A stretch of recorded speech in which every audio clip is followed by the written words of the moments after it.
NextWaveDV presents NAB 2013. Made possible by Red Rock Micro, introducing the one-man crew. Zeiss, we make it visible.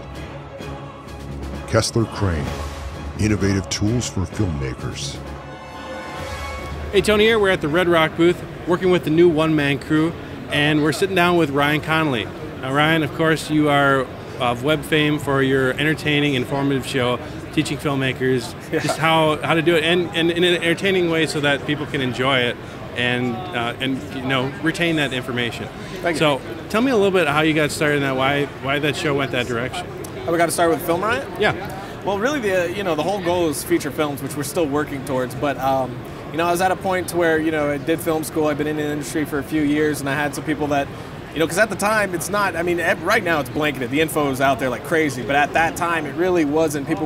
Felt like people were mostly keeping things close to the chest. There were a few things out, but some of it was giving some misinformation, things like that. So I thought it'd be fun just to put something out that would be, entertaining, but also instructional. So it'd kind of do both of my loves, where I would learn in the process, because I knew what would happen, right? You start that, you're going to learn from your audience. You put crap out there, and they're going to tell you what sucks and what doesn't, and over time. And if you watch our show from, then till now, you'll see our audience has taught us a lot.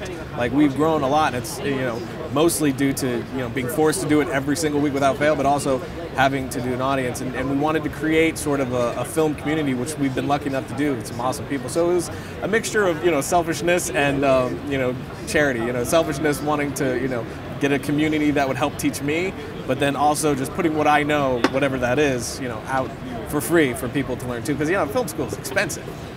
Absolutely. And I found when I was at film school, I pursued it before I went to film school, right? So in film school, I found that most of the people there had never even touched an editing suite. Hardly any of them had touched a camera in the way that they should. And they were trying to start from square one into film school, and they were left in the dust. Whereas me and my friend I went with had both been doing it for years before that, so we were set up for film school. So that was another idea before that, get to work now. So if you do film school, which is great, you have a leg up. You're not trying to spend a ton of money to start from square one, which is kind of crazy. So you crank out regular content, which anyone that's trying to do it knows it's difficult. Yeah. How do you come up with those original ideas on a regular basis? It's, mostly just talking about Film Riot, because Film Riot's the one, Film State, another show that we do, the content's pretty much just given to us, and then we just ad-lib whatever nonsense we could think of. Film Riot's the one where we constantly have to come up with, fresh content. And it can be difficult. Luckily, again, our community helps us out by giving us ideas of what we should make an episode out of. So every episode usually is based off of something that somebody sent in, so that helps. But coming up with sketches and things like that, that's something that I've been trained to do over time, by having to do it over and over again. And it's really like ad-lib, like comedy ad-lib. Like if you go to any form of acting school and you have to do, an ad-lib practice of any kind, it's very much like that. It's sort of about freeing your brain and putting yourself into that sort of mindset of just being goofy, being able to turn it on and off whenever you want to, figuring out where that switch is, and then once you're there, just running with it and being able to trust yourself. It took a long time for me to stop second guessing myself, because that's what takes the most. You come up with an idea and you're like, oh, that's a good idea. No, everybody does that, and then you never write that script or you never tell that story or whatever it is because you get discouraged. I was forced to not get discouraged, so over time I learned to trust myself and just go with ideas. So it's really, I think to some extent some people can, some people can't, but I think for the most part anybody could really do it if they just trusted themselves and their first instinct. Great. Now, I've seen a lot of the work that you've done that you showcase on there. It's great work. What skill do you think is the primary role that you enjoy the most on a film set? Another thing Film Riot has shown me is exactly pinpoint what exactly I am as a filmmaker.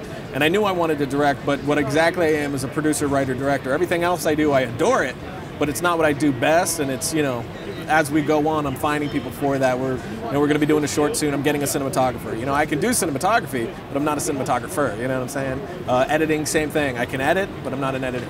I probably do all my own rough passes, but then I need to pass it off to somebody who's 10 times better than I am, which I love collaborative efforts. I love getting somebody who's just unbelievably talented and being like, here's my idea, make it better.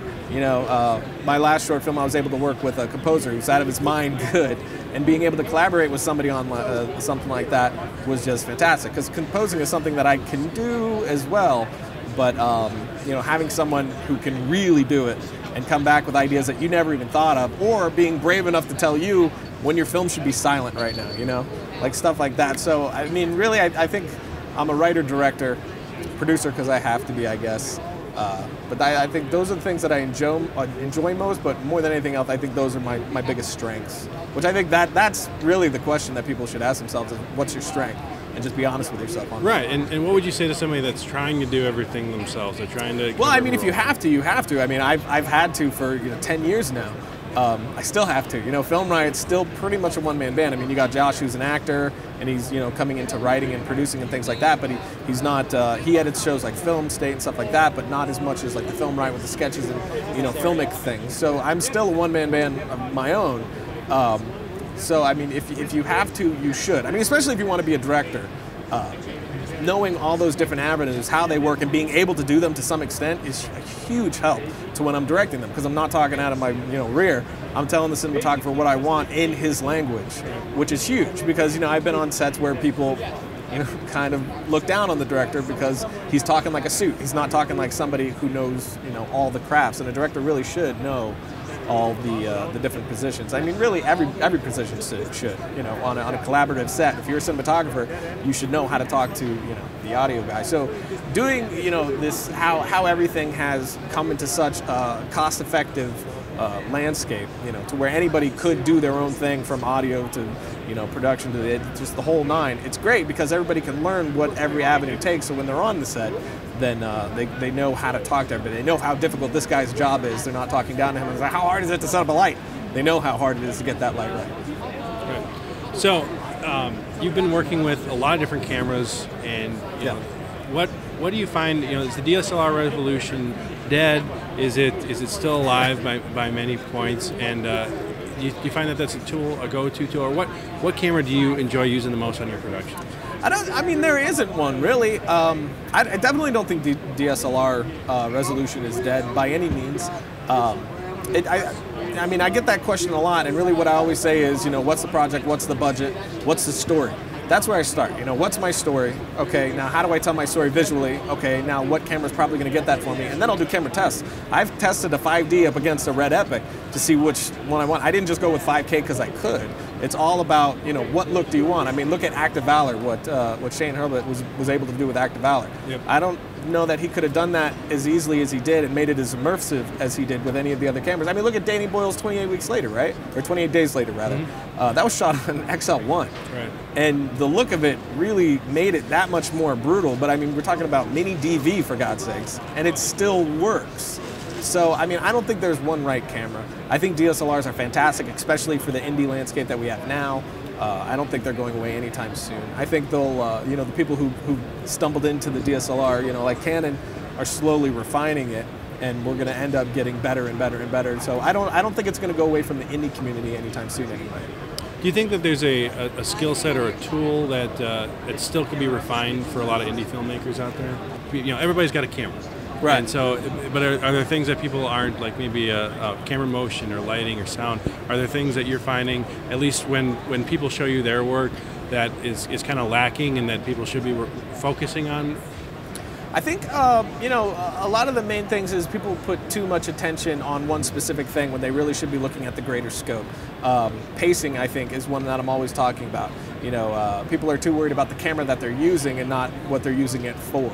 You know, good gear should get out of your way, not be the main focus. You know what I mean? Every piece of gear that I use, that I get, software, camera, everything, I want it to get out of my way. I want it to work how it needs to work, as simply as it needs to work, so creativity takes over, not, you know, being just a massive gearhead. I love gear, but more than anything else, I love the content, and that should be the driving force. And I think there is like an unhealthy shift towards loving that stuff too much.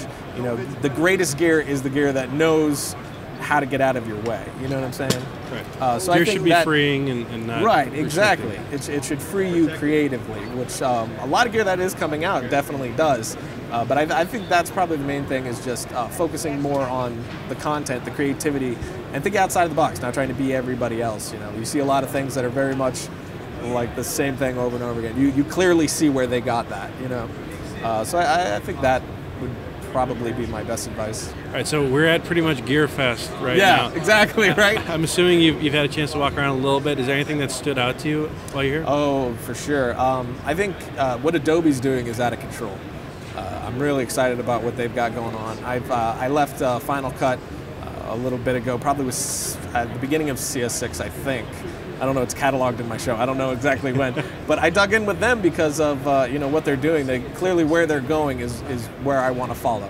And they seem to really be listening to filmmakers and what we want. So I dug in with them, and I'm happy I did, because with what they've got coming, it seems like I was right, and I'm really loving what they're doing. But also Blackmagic's new camera, obviously. That really small form factor and what it's able to do, I think, is pretty exciting for the indie community. So I think those two things are probably the things I was most interested in. Cool, Ryan. Well, thanks again for your time. And for people that, I can't imagine anyone that would be, but anyone that isn't familiar with your work, where can they go to view more of your content? You could go to youtube.com/filmriot, youtube.com/filmstate. Revision 3, if you just go to revision3.com, you'll find all our shows in there, Variant, Film State, and Film Riot.